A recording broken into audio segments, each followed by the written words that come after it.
Vous n'avez jamais rien vu de tel. Piégé dans un cube géant et forcé de s'affronter jusqu'à la mort dans des jeux d'enfants complètement tordus. Ce film ne vous laissera aucun répit. Il met votre force, votre intelligence et votre santé mentale à rude épreuve, avec des pièges plus fous les uns que les autres. Et vous ? Que feriez-vous ? Ce film va vous faire raisonner comme un psychopathe. Je vais vous expliquer les erreurs commises, ce que vous devriez faire et comment combattre les jeux complètement tordus de As the Gods Will. C'est un jour d'école ordinaire jusqu'à ce que la tête du prof explose en vie sanglante et qu'une poupée japonaise Daruma en sorte, proposant à la classe de jouer à un jeu. Les poupées Daruma sont un symbole de chance au Japon, mais on peut dire que celle-ci n'est pas du tout du même genre. La poupée Daruma démarre le jeu, mais lorsque les deux enfants tentent de s'échapper vers la sortie, leur tête explose alors en centaines de billes. Ce genre de jeu mortel est un petit peu trop gore pour YouTube. Donc, chaque fois que vous verrez ces symboles, la tête de quelqu'un vient d'exploser et vous devrez essayer d'imaginer un peu à quoi ça ressemble. La poupée explique les règles du jeu. C'est comme le jeu 1, 2, 3 soleil, mais version hardcore. Normalement, il s'agit d'un jeu d'enfant où vous devez essayer de toucher celui qui est retourné avant qu'il ne se retourne et ne vous voie. Mais dans cette version, il faut appuyer sur le bouton à l'arrière de la poupée sans être vue et avant que le temps ne soit écoulé. Si elle se retourne et vous voit bouger, votre tête explose. Ouais, c'est complètement barré. Mais si tu perds ton temps à réfléchir à ça, tu vas perdre le jeu. Nous devons donc réfléchir à comment garder nos têtes et battre cette foutue chose avant que le temps ne soit écoulé. Si on peut se déplacer quand il ne regarde pas, on doit maximiser ce temps pour recueillir des infos et développer une stratégie d'équipe efficace. Cet élève tente de se précipiter pour appuyer sur le bouton, mais il n'arrive pas à temps car la poupée Daruma tourne la tête et le voit en train de bouger. Jouer les héros ne fonctionnera pas dans ce cas. Mais si on se déplace en groupe en faisant chacun un pas en même temps, nos chances de survie augmentent. Certains vont se planter, mais à chaque pas, on se rapprochera de notre objectif. Ensuite, on peut bloquer sa vue. Une fois que nous sommes tous assez proches, je jette ma veste sur sa tête pour lui couvrir les yeux, juste au moment où elle se retourne. On aurait alors une meilleure chance de toucher le bouton sans se faire tuer. Dans une situation comme celle-ci, chaque information est utile pour survivre et il faut réfléchir aux points faibles de cette poupée.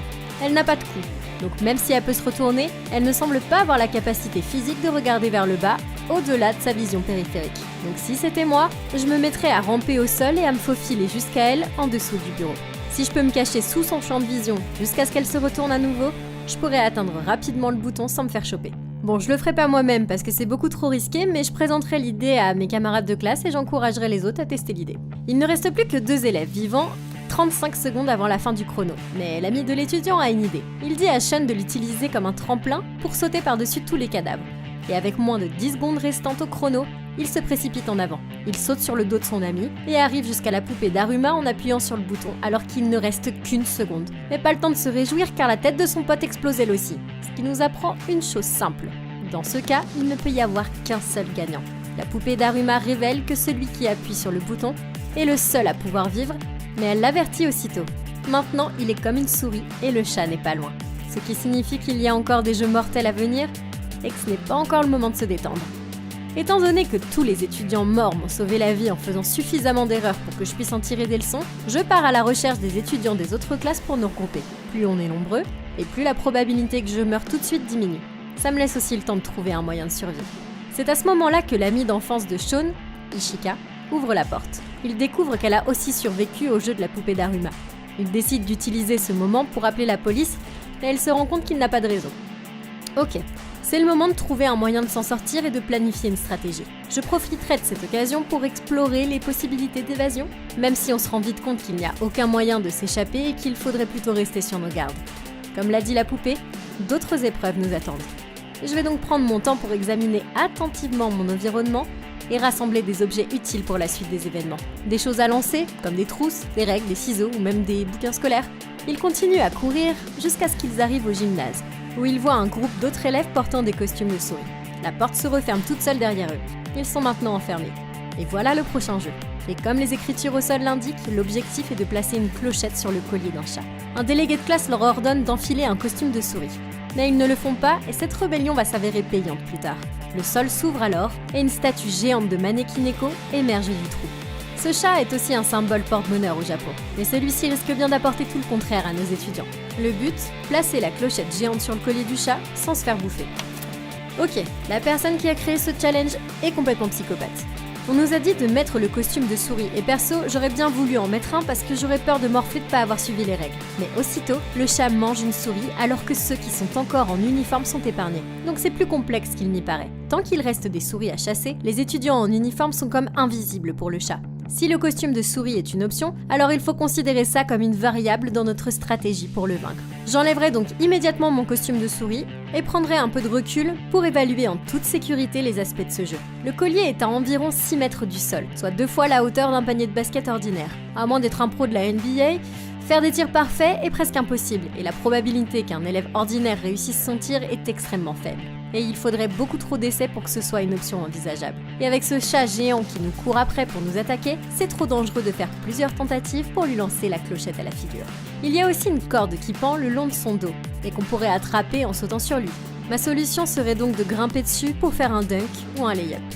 Dès qu'il mange une souris, il s'arrête un instant, ce qui nous laisse un petit peu de répit. Tu peux enrouler la clochette dans ta chemise et l'attacher derrière ton dos. Puis quand ta camarade se fait bouffer, grimper sur le chat avec la clochette et faire le tour de son cou pour faire un dunk. L'un des élèves est le meilleur joueur de l'équipe de basket, alors l'une des filles lui envoie la clochette. L'élève réussit un lancer franc.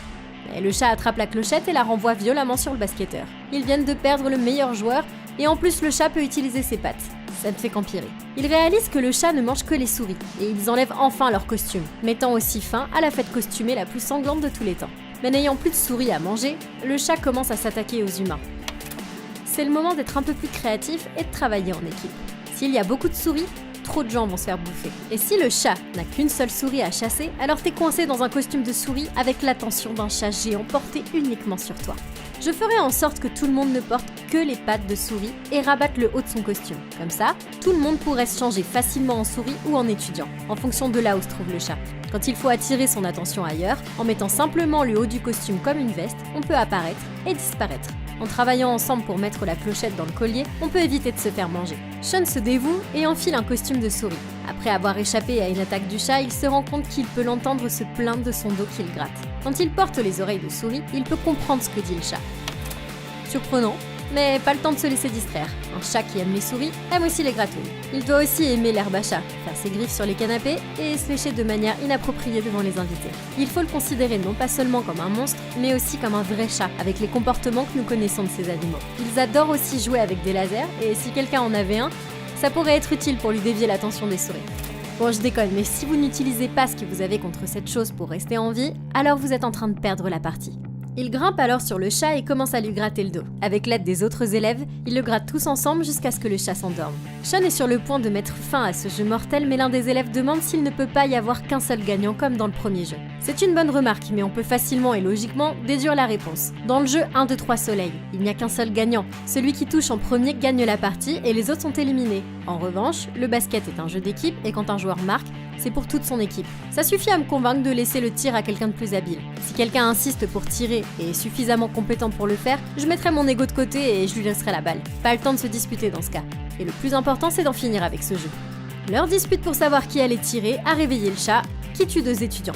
Pas le temps de le rendormir, mais Sean a une autre idée. En prenant le ballon de basket déchiré et quelques costumes de souris, lui et son ami transforment la clochette en ballon de basket. Comme il sait que le chat agit en fonction de ce qu'il voit, ils peuvent essayer de le duper et tirer au moins une fois avant que le temps ne soit écoulé. Dans une situation aussi stressante, c'est bien d'avoir trouvé cette idée. Il a observé le comportement du chat et connaît ses points faibles. Mais il a fait une erreur. Si j'avais vu cette pièce avant, je l'aurais utilisée plus stratégiquement tout au long du jeu. On pouvait courir à l'intérieur pour se mettre à l'abri, comme une souris, et ressortir en sécurité comme un étudiant. Les ballons de basket auraient aussi pu servir pour tirer sur le chat et le distraire. La fille tente un tir, mais le chat le repousse avec sa patte, ce qui donne au garçon la chance de lancer la clochette. Mais elle rebondit sur le bord et il n'y a plus assez de temps pour réessayer. À la dernière seconde, un élève saute par-dessus la tête du chat et smash la clochette dans le panier. Fin de la partie. Mais le massacre continue. Le héros du jour commence à tuer les autres élèves persuadés qu'ils ne méritent pas de vivre parce qu'ils sont des losers sans cervelle. Ok, ce mec est un psychopathe, mais il a pas tout à fait tort. Malheureusement, on ne pourra pas lui faire confiance dans un jeu parce qu'il préfère sa personne au lieu de la survie du groupe. Les tuer ne sert à rien. Au contraire, plus il y a de monde et plus on a de chances d'échapper à la mort. Dans chaque jeu, il faudra commettre des erreurs pour comprendre toutes les règles. Et ces personnes sont utiles pour ça. Il faut les laisser faire des erreurs pour que nous puissions analyser les réactions du jeu et utiliser ces infos pour le battre. Puis, le chat crache un gaz somnifère et il s'endorme. Lorsque Sean se réveille, il se trouve dans une pièce avec un ancien camarade de classe et quelques inconnus. Les 4 étudiants ont survécu à 2 jeux, la poupée d'Aruma et le chat. Un des élèves s'aperçoit qu'ils sont piégés dans un cube flottant géant, sans que personne ne puisse entrer et les sauver. L'armée et le gouvernement sont impuissants. Quelque chose frappe à la porte et ces 4 poupées Kokeshi entrent dans la pièce. Elles sont là pour jouer à Kagome Kagome, un jeu où le joueur porte un bandeau pendant que les poupées Kokeshi chantent en tournant autour de lui. Il doit deviner qui est derrière lui lorsque la musique s'arrête. Ce mec donne la mauvaise réponse et reçoit un laser en pleine tête, tandis que les poupées prennent le contrôle de son corps en lui frappant la tête contre le sol. Puis c'est au tour de la fille, mais elle se trompe également et elle finit déchiquetée en 2. Ok, ce jeu n'est pas vraiment évident et on pourrait penser que c'est une sorte de roulette russe pour enfants. La stratégie ici est de tenter de réduire au maximum les possibilités. Il faut faire cela en rassemblant le plus d'infos possible et en nous servant de nos sens et en les utilisant contre le jeu. On peut essayer d'observer leur ordre de départ avant de mettre le bandeau. Si nous pouvons confirmer qu'ils forment un cercle selon un ordre spécifique, nos chances augmentent déjà. Ensuite, nous utilisons notre ouïe pour les suivre en distinguant les voix masculines des voix féminines. Si nous connaissons leur formation et repérons la voix d'un homme lorsqu'il forme un cercle, cela nous indique le sexe qui se trouve derrière nous lorsque la musique s'arrête. Il ne reste plus qu'à déterminer qui est derrière nous. C'est là que la triche intervient dans notre stratégie. Avant de mettre le bandeau, j'attribue un nombre de coups pour chaque poupée. Un coup pour celle-ci et 4 coups pour celle-là. Lorsque la poupée arrête de chanter, l'autre personne dans la pièce peut taper le nombre correspondant à la poupée. Et espérons-le, ne pas se faire déchiqueter. Quand le tour de Sean arrive, ils n'arrivent pas à savoir qui est derrière lui. Ils entendent une des poupées annoncer qu'il ne lui reste plus de temps et une autre poupée répète la même chose. Mais cela faisait partie de son plan. En analysant la voix de la poupée qui vient de parler, il déduit correctement celle qui se trouve derrière lui. Il a piégé cette poupée en diffusant un enregistrement de l'une d'elles, disant qu'il ne lui reste plus de temps, l'appâtant pour qu'elle parle aussi et révèle l'ordre de leur position autour de lui. Toutes les poupées explosent alors en poussière et l'une d'entre elles laisse tomber la clé dont ils ont besoin pour passer à l'étape suivante. Les 2 survivants sortent de la pièce et voient ce type courir vers eux en leur demandant de lui tenir la main. Derrière eux, une autre poupée les poursuit et ils se prennent tous la main juste à temps. La poupée monstrueuse les inspecte, mais s'en va quand elle voit qu'ils sont tous liés ensemble. Ishika arrive en courant et Sean parvient à la sauver du monstre en lui attrapant la main juste à temps. Il rencontre d'autres étudiants et réalise que pour vaincre ce jeu, ils auront besoin de 7 personnes tournant 7 clés dans les serrures en même temps. Il leur manque une clé et une personne, jusqu'à ce que l'étudiant tueur du jeu du chat apparaisse, rapportant exactement ce dont ils ont besoin et accompagné d'un élève supplémentaire. Mais sans surprise, il le tue sans remords. Encore une fois, c'est stupide. J'utiliserai cette personne supplémentaire comme guetteur pour surveiller la poupée, car nous devrons arrêter de nous tenir la main pour tourner les clés. Et si la poupée arrive et nous surprend, nous ne pourrons peut-être pas tourner les clés à temps. Chaque chose compte et ce mec gâche tout. Je lui dirais bien que c'est une très mauvaise stratégie et que nous laisserons le jeu le tuer plus tard, mais il vient de nous sauver la vie pour la 2e fois. Donc je vais pas retenir ça contre lui plus longtemps. Ils tournent tous les clés en même temps, terminant ce jeu avec encore 12 secondes au compteur. Au même moment, le cube diffuse en direct leur victoire et tout le monde se rassemble sur la place Shibuya pour les regarder et les encourager. Le groupe avance et se retrouve dans des sources chaudes, sauf que tout est gelé. Dès que je vois cet endroit, je préfère rester contre le mur. Ça ressemble à un lac gelé et je vais pas me laisser piéger bêtement en tombant dedans. Je prends de l'avance sur le jeu et j'encourage les autres à faire de même. Soudain, un ours polaire géant arrive en surfant et leur dit que dans ce jeu, on va poser à chacun une question à laquelle il devra répondre sincèrement. Sinon, il devra choisir quelqu'un à tuer. Ok, ça semble trop facile pour être vrai, faut rester attentif. Le vrai jeu est plus subtil et nous devons trouver quel est le piège. Il n'y a aucune raison pour que quelqu'un mente. Peut-être qu'il nous laissera tous passer, mais je choisis de ne pas faire confiance à cet ours polaire et je m'attends à ce qu'il essaye de nous piéger avec des doubles sens ou des métaphores. Il faudra interpréter ces paroles. Alors que nous sommes enfermés dans un cube géant et que nous parlons à un ours polaire géant, la première question posée est « Quel est votre aliment préféré ?» Ce à quoi ils répondent tous facilement. Mais l'ours s'énerve soudainement parce que quelqu'un a menti et il menace de les tuer tous s'il n'identifie pas le tueur en 2 minutes. Les joueurs décident que c'est ce type qui a menti car son aliment préféré est le persil et donc l'ours le tue en l'écrasant. J'ai tendance à trop réfléchir, alors cette question, pourtant simple, paraît très compliquée pour moi. Mais la réponse à cette question n'est pas si simple car elle est basée sur une opinion générale et non sur une vérité objective. Si j'ai eu différents aliments préférés au fil du temps ou un favori dans chaque catégorie d'aliments, et si je change d'avis après avoir essayé de nouveaux plats, comment avoir une seule vraie et bonne réponse à cette question? Et puis comment l'ours pourrait connaître la réponse si moi-même je la connais pas? Et c'est ainsi que nous devons battre le jeu. Je ne connais pas la vérité et l'ours non plus, et nous n'avons aucune raison de mentir.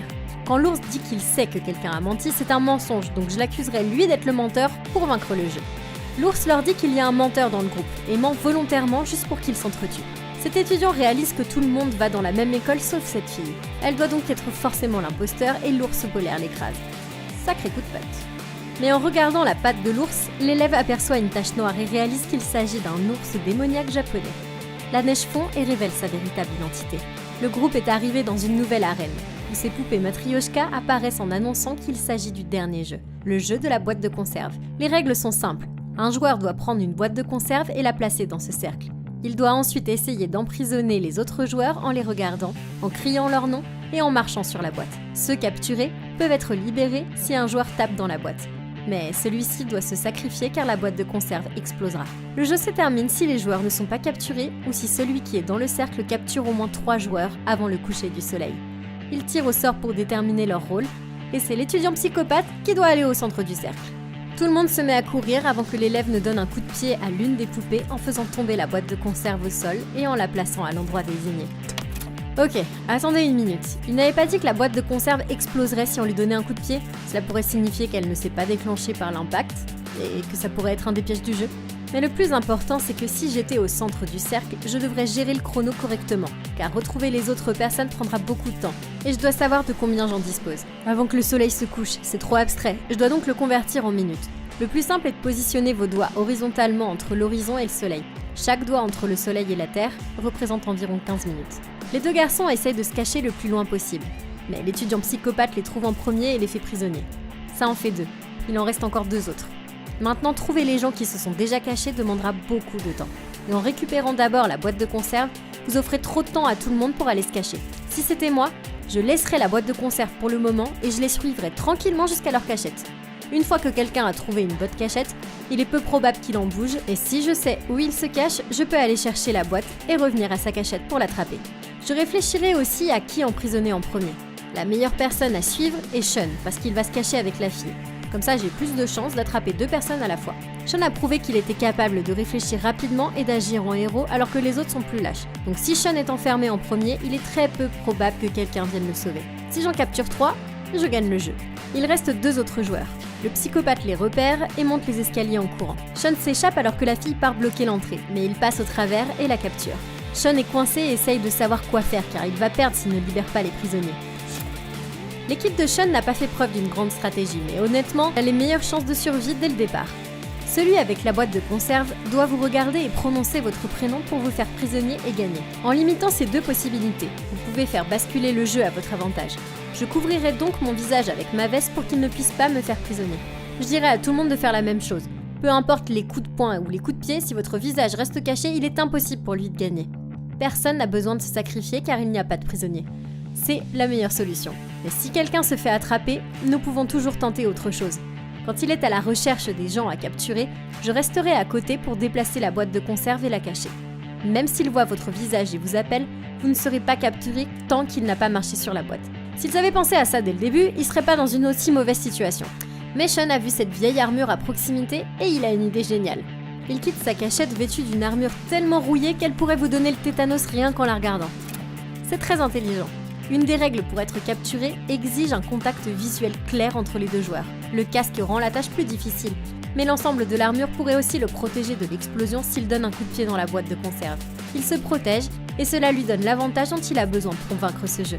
Mais il est très difficile de bouger et il n'y a aucun moyen de combattre l'étudiant psychopathe. Il recule jusqu'au bord du mur et se fait attraper. Mais ça fait partie de son plan. Il enchaîne le psychopathe et se jette du mur, l'entraînant avec lui. Alors que l'étudiant est occupé à essayer de remonter l'armure, Sean s'est échappé, est remonté et court vers la boîte de conserve. Il lui donne un coup de pied, mais elle n'explose pas.